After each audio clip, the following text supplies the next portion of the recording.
The first thing I remember is the game that I love.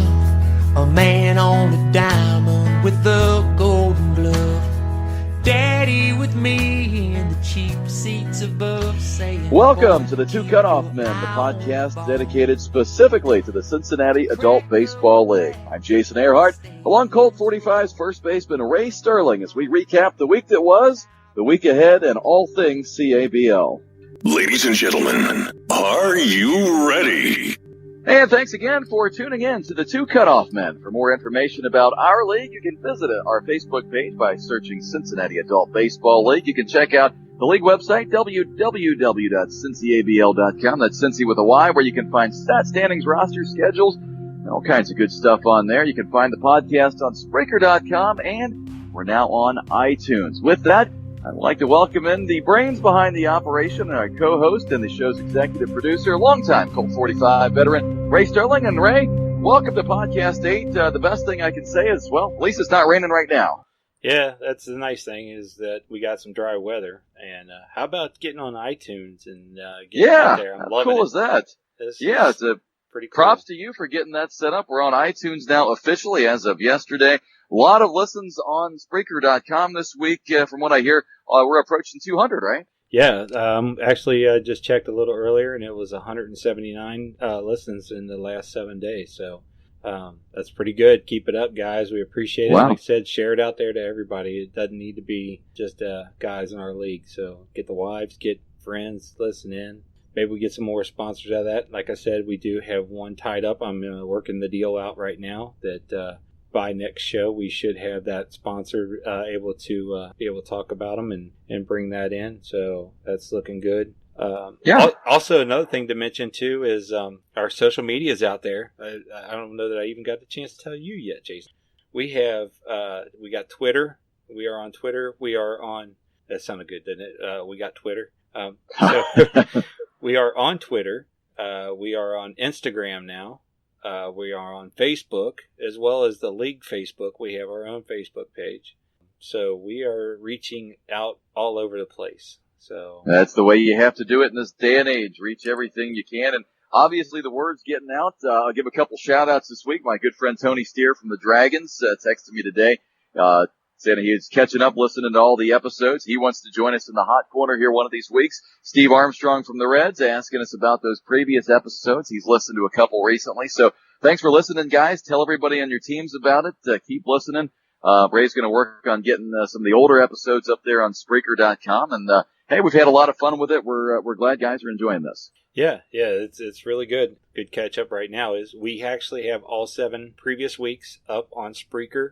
Up on Spotify. Okay, you have them up now. Yeah, great. Yeah. Got them up on Spreaker. Got them up on. They're on Spotify. They're on iHeartRadio. They're on iTunes, Google Play. It's out there as well. So we are all over the globe now. Absolutely. Well, it should be the first segment. As you know, we always talk about the games that happened. That we wrap up the week that was. Well, the week that was really never happened, Ray. We went 0 for 20. I think that's a first. In my time as the guy running the schedule here, we had all 10 games rained out last Sunday, all 10 games rained out on Wednesday. So in case you're keeping track, that's 58 rainouts for the year. I'm going to give you a stat here. We've played 62 games and we've had 58 rained out. We're barely over 500, and we may be under 500 by the time Sunday's done. Well, at least we're still out ahead of Mother Nature. I mean, we might barely be out by 4 games, but hey, we're still out ahead right now. We're still over 500, not by much. And to put this in perspective, during the regular season of 2018 last year, we had 53 rainouts leading up into the play-in games, which happened in late August. 53 for the entire regular season. We've already surpassed that, and we still have 3 dates left in June. It's insane. I think we're going to have to come up with a new type of Cincinnati baseball and start getting some rowboats out, maybe some kayaks with little get some little paddles on there and use them for bats. I don't know. We're going to do something. Yeah, it's been pretty bad this year. I don't remember ever seeing anything like it. The fields just can't hold this water. And as you said, maybe convert those bats of ours into paddles. We're going to need them to get out on the fields. But hopefully we can get some more games in this week, and we'll preview those in the next segment. But if you look back over the last week, unfortunately, some pretty good games got banged. We talked about Bulls and Hooks. That was the championship series last year. Well, they've been rained out twice now this year, and they're only scheduled to play each other twice. Obviously, that'll be a priority to put that in the makeup games, but it's a shame to lose a game like that. Yeah, and remember, we did not pick that as the game of the week. So we picked Mother Nature, and she still kicked our ass. So Bulls and Hooks can't be complaining about it now. We did not pick you guys. It's not our fault. The reverse psychology did not work for us this week. Apparently nothing appeases Mother Nature. But even though we didn't have a game, we had a good entry this week from the Brewers. They got rained out against the Knights on Wednesday at Springboro, and our good friend Jay Lowry, well, he was at it again. Instead of Dearest, he starts with Beloved Evelyn. I always love these names. You use like an old school name. It's nothing. The names that were popular in the 1800s. Beloved Evelyn. The continued rains have prevented our journey north, as well as my last dispatch from making it to the post. There will be no battle with the carpetbaggers. I'm assuming those are the Knights. Today, rain out. I'll check on your mother for you. So there you go. There's Jay Lowry's contribution to this week. He may not have played an inning in the field or taken it at bat, but Jay Lowry making the show again this week with a nice entry there between the Brewers and Knights game, like the other 20 games that got banged this week. And in your team, you had one bang. You played the Dragons. You're supposed to play the Dragons. Yeah. You had a chance to play at that field over at Deer Park, which they did some nice work on. I was hoping to get some feedback from you on that because they did a lot of work to it, but unfortunately, you guys never got going.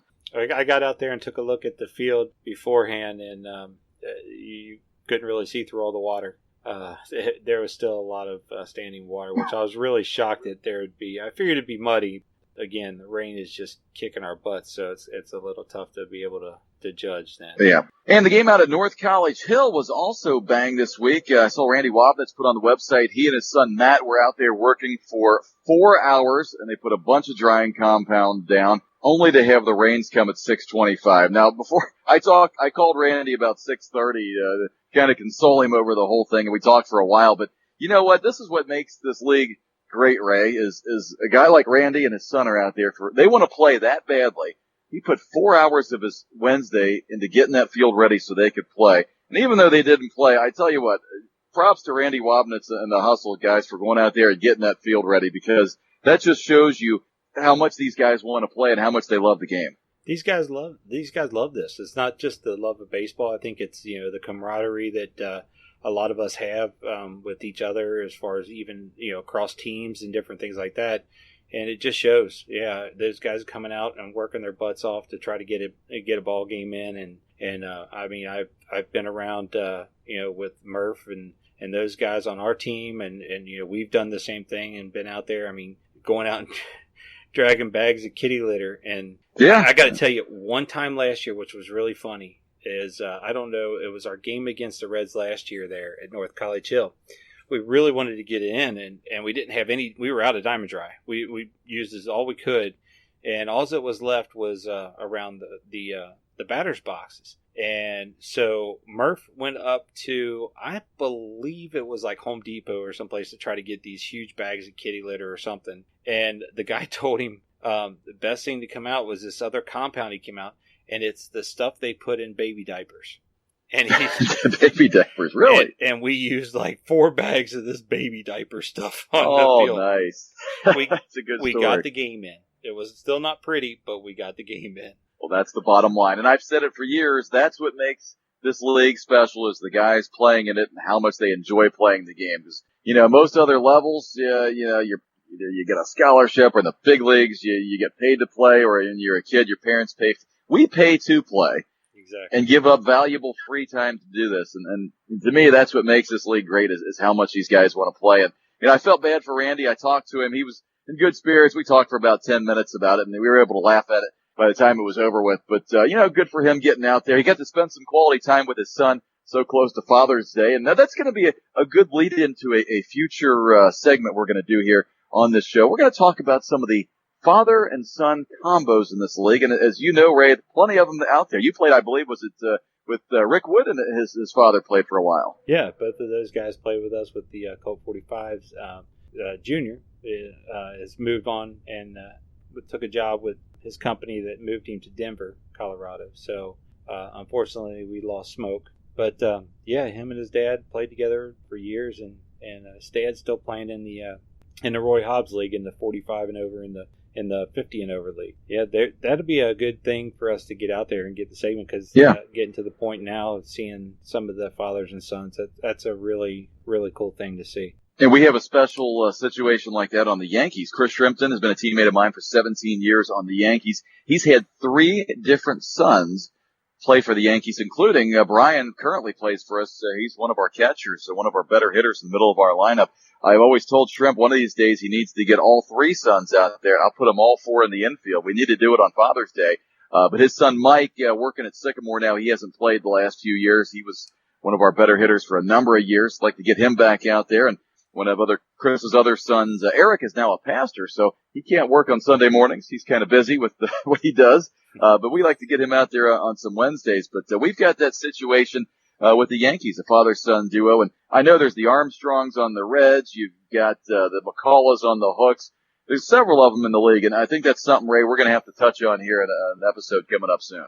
Yeah, I'd like to see us. We'll put a spot in together, and maybe even get a couple of those families in there, the fathers and sons, and talk to them on the show here and bring them in. But definitely, do a segment that we bring them up and talk about them and different things about them. So maybe get some background information on them and a little more than what we know, and put that out there. It'd be kind of neat to do. Well, that would be pretty cool. And it is that time of the show, Ray, where we have to pick a player of the week. And, I think we might have to have a repeat winner this week. Yeah, I think Mother Nature has to take this one again. She's 20 for 20, batting 1,000 this week, knocked out all 20 games.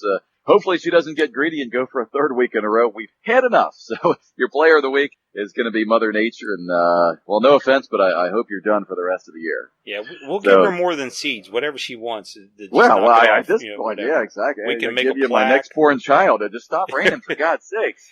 Yeah. Had enough. All right. Well, Ray, you know what time it is now then. After we've done the player of the week, it's time to go over to the Hot Corner, our weekly segment where we catch up with players and coaches who are making news around the CABL.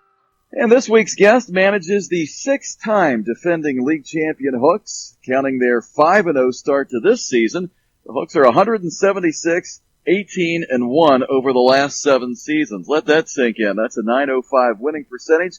The Hooks have put together a run unprecedented in league history. And when I get new players to the league, they sometimes ask me, who the heck are these guys? Where are they finding them? To answer that question and many more, it would be our pleasure to welcome into the Hot Corner this week, Jeff Kraft. Jeff, thanks for joining us on the Hot Corner. I appreciate the time. I love this show, and I listen to it regularly. I thought you were going to say first time, long time. I heard that last week. Yeah, got to do something different. T. Lowry's line. Well, Kraft, you've been around in this league actually longer than I have. Before you joined the Hooks, which were the Royals, I think, when you joined that team. I believe you played with the Rangers before that. Can you tell us about your time before the current team you're with? I started in '89. Mel was involved in this league and getting it going. There was very few teams in it. Just progressed with him. Went to the Dayton Braves for a few years because I lived in Middletown, Ohio, and basically moved out of town and went to Boston and Greenville. But all that time, I was still playing with a team somewhere. Wherever I lived, I just kept playing. I loved the concept of a 25. I guess at then it was 30 and over. Got back in the area in 2005. Started playing with Ben Vogelsang with the Rangers from, I think, 2005 and 2006. And then in 2007, I joined the Royals with Danny McAuliffe Sr., got me involved with them. I moved over to them, played a year for them. I knew we had a little talent, but we just couldn't do much, so I took the team over in 2008. It was a lucky thing that the gentleman running it didn't want to do it anymore. I said I would do it. We were decent for a couple of years. Actually, Danny Mack's boy joined in 2010, and that's kind of when things got a little better. We got a pipeline going. He knew some players. We started adding a player or two every year. You need to sprout that pipeline out. I'm sorry? You need to sprout that pipeline out a little bit. Well, the good news on that is they stay. Most people don't leave our team. I think we're fairly honest with what we're going to do. I think they see where they belong. We just we had to kind of get a little more consistent once we started this with the Royals. And then one night we kind of sat together, me and Dan,